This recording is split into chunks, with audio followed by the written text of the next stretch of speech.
나를 다른 사람 바라보듯 살아가라. 영혼의 눈뜨는 가장 쉬운 방법은 나를 남의 눈으로 깊이 바라보는 것이다. 육신의 눈은 나를 남처럼 바라보지 못한다. 하지만 텅 빈 무한한 공간, 우주에 퍼진 영혼은 나를 남처럼 바라볼 수 있다. 나를 남처럼 바라보는 순간 영혼은 저절로 눈뜨기 시작한다. 영혼을 거대한 우주 거울로 삼아 나를 남처럼 비춰가며 살면 영혼이 지닌 양심, 사랑, 평화, 연민, 지능, 우주의 에너지가 저절로 흘러들어온다. 우리가 매일 사용하는 흔한 유리 거울로 자신을 비춰도 영혼이 삐쭉 고개를 든다. 나를 남으로 객관화시켜 바라보도록 하기 때문이다. 일리노이 대학의 디너 교수는 어떤 학생들에게는 거울을 마주본 채 문제를 풀도록 하고 다른 학생들에게는 거울을 등지고 문제를 풀도록 해보았다. 이윽고 시험 종료를 알리는 따르릉 소리가 울렸다. 따르릉 소리가 났는데도 계속 문제를 푸는 건 부정행위다. 하지만 거울을 등진 학생들은 한 문제라도 더 풀려고 낑낑거리고 있었다. 반면 거울을 마주본 학생들은 순순히 펜을 놓았다. 또 다른 심리학자도 이와 비슷한 실험을 했다. 교실로 어린이들을 모이게 한 다음 커다란 사탕 그릇을 보여주며 한 사람당 사탕 하나씩만 가져가라고 했다. 그리고 선생님은 자리를 떴다. 어린이들은 시키는 대로 하나씩만 가져갔을까? 아니다. 전체의 34%가 2개 이상 집어갔다. 그래서 이번에는 사탕 그릇 옆에 큰 거울을 비스듬히 세워놓고 다른 아이들에게 똑같이 한 사람당 하나씩만 가져가라고 말했다. 2개 이상 집어간 어린이는 몇 명이나 됐을까? 2개 이상 집어간 비율이 4분의 1로 뚝 떨어졌다. 같은 이치로 폐쇄회로 TV에 자신의 모습이 비치기만 해도 양심은 되살아난다. 행동과학자 캘그리는 폐쇄회로 TV 이미지가 대학생들의 쓰레기 무단 투기에 어떤 영향을 미치는지 실험해 보았다. 그는 먼저 대학생 절반에게 폐쇄회로 TV에 찍힌 자신의 이미지를 보여주었다. 그랬더니 무단 투기한 학생은 하나도 없었다. 제3자가 나를 감시하고 있다고 생각하니 감히 무단 투기할 엄두를 내지 못했던 것이다. 즉, 제3자가 타인의 눈이 아니고 나의 영혼이라고 생각하면 되는 것이다. 캘그리는 이런 궁금증이 들었다. 무단 투기한 학생들은 과연 거울로 매일 자신의 모습을 바라볼까? 조사해보니 그들은 예상대로 거울을 보지 않았다. 거울에 자신을 자주 비춰보는 사람일수록 더 양심껏 행동하게 된다. 이런 원리를 이용해 살을 뺄 수도 있다. 부엌에 거울을 놓아두는 것이다. 그럼 훨씬 덜 먹게 된다. 이처럼 자신을 거울로 비춰보듯 타인으로 바라보는 순간 영혼과 육신 간의 숨바꼭질에서 영혼이 이기게 된다. 온종일 걷다 보니 배가 몹시 고프다. 길가에 한 작은 가판대 위에 먹음직한 사과 하나가 놓여 있다. 먹을까 말까? 주변을 둘러보니 아무도 없다. 10명 중 8, 9명은 집어먹는다. 하지만 만일 사과 위에 사람의 눈을 그려놓는다면 거의 아무도 집어먹지 않는다. 영국 뉴캐슬 대학 연구진이 사무실 앞에 무인 판매대를 세워놓고 유사한 실험을 해봤다. 판매대에는 커피, 차, 우유가 놓여 있었다. 판매대 위쪽 벽에 붙어있는 포스터엔 예쁜 꽃 그림과 함께 다음과 같은 안내문을 적어놓았다. 커피, 차, 우유 중 필요한 것을 골라 드십시오.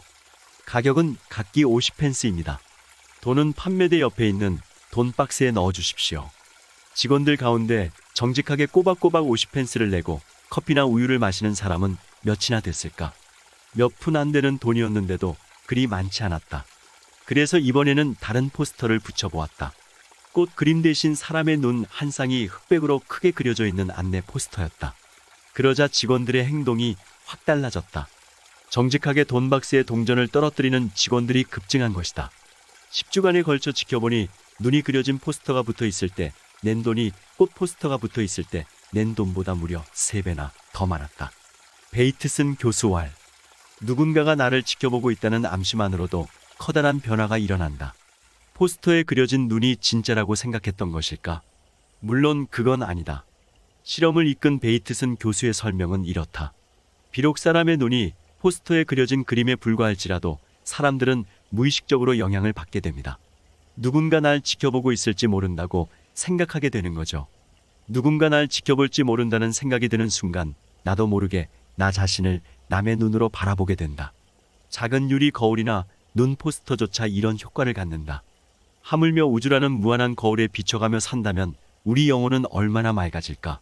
이처럼 우주가 늘 나를 지켜보고 있다는 마음가짐으로 살아가는 것, 그게 바로 맑은 영혼을 지키는 길이자 최고의 인생을 사는 길이다.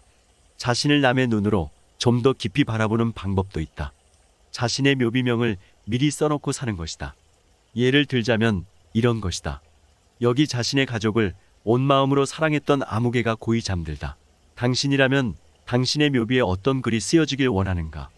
네바다 대학의 심리학 교수인 헤이즈가 삶의 의욕을 잃고 방황하는 젊은이들로 하여금 묘비명을 쓰도록 했더니 놀라운 변화가 일어났다. 묘비명을 쓰는 간단한 행위만으로 술과 마약, 섹스에 중독됐거나 우울증으로 삶의 의욕을 완전히 상실했던 청소년들이 돌연 새 삶을 찾기 시작했던 것이다. 자신의 죽음을 바라보며 묘비명을 쓸 수 있는 건 누구인가? 바로 자신의 영혼이다. 영혼의 눈을 뜨면서 자신도 모르게 자기 집착적 삶의 늪에서 벗어나게 되는 것이다.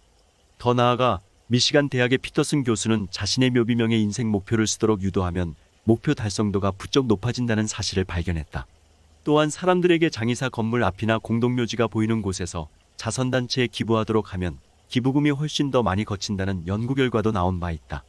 인생의 종착역을 연상하는 순간 자신을 타인의 눈으로 바라보게 되기 때문에 일어나는 현상이다.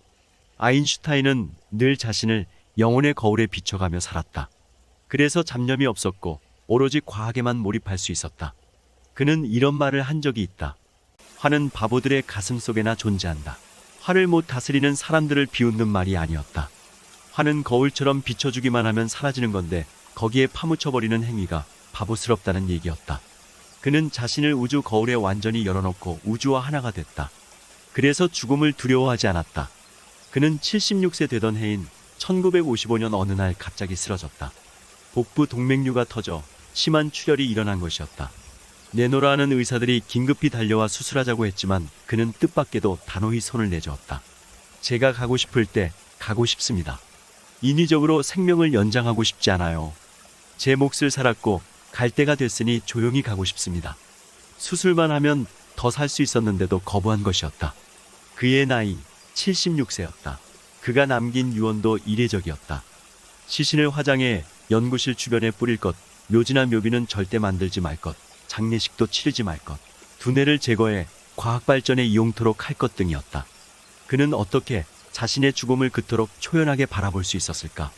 보통 사람들은 육신이 자신의 전부라고 믿는다. 육신 속에 자신의 모든 게 들어있다고 생각한다.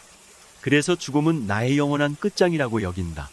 자신의 모든 걸 걸었던 인생이 끝장나게 되니 한이 맺혀 도저히 눈을 감을 수 없다. 어쩔 수 없이 눈을 감으면서도 후손들이 장례식을 성대히 치러주고 묘지도 근사하게 세워놓기를 기대한다. 하지만 아인슈타인에게 육신은 영혼이 잠시 빌려 걸치고 사는 껍데기일 뿐이었다. 그는 대지로부터 잠시 껍데기를 빌려 쓰다가 되돌려줄 뿐이라 생각했다. 영혼은 늘 존재해왔고 앞으로도 영원히 존재할 것이었다. 그렇게 바라보니 생명을 인위적으로 연장할 필요도 없었고 장례식도 묘지도 묘비도 다 부질없고 헛될 뿐이었다. 한 설문조사 결과 80세 이상 노인들의 90% 이상이 자신의 인생을 후회한다고 대답했다. 그리고 뭘 가장 후회하느냐는 물음에 내가 꼭 하고 싶었던 걸 못했어요 라고 응답했다. 꼭 하고 싶었던 게 뭡니까? 라고 물으니 대답은 뜻밖에도 세계 여행이나 많은 돈, 출세 등 거창한 게 전혀 아니었다. 내 아이가 소원했던 걸 해줄 수 있었더라면, 가족에게 좀 더 따뜻한 말을 건네며 살았더라면, 돌아가신 어머님께 좀 더 친절하게 대해 드렸더라면, 쉽게 말해 사랑을 베풀지 못하고 살았던 걸 가장 후회했다. 사랑은 영혼의 본질이다. 나를 비우고 남에게 베풀면 영혼이 열린다. 하지만 영혼에 눈을 못 뜨고 살다 보니 사랑은 뒷전이 되어버렸다. 겨우 죽음에 이르러서야 다급하게 영혼을 찾고 사랑을 찾는다. 한 세상 다 살고 나서야 내가 누구지 하고 두리번거린다. 아인슈타인은 자신이 진심으로 사랑하는 게 뭔지 알고 열심히 살다가 죽었다. 그는 우주를 사랑했고 인생을 사랑했다. 누구에게나 똑같은 선택이 주어진다. 아인슈타인처럼 내가 누군지 분명히 알고 살다 죽을 것인지, 아니면 누군지도 모른 채 허둥지둥 바삐 살다 후회 속에 죽을 것인지, 선택은 당신의 몫이다. 오늘은 여기서 이만 줄일까 합니다. 늘 행복하시고 좋은 날만 있기를 기원합니다. 감사합니다.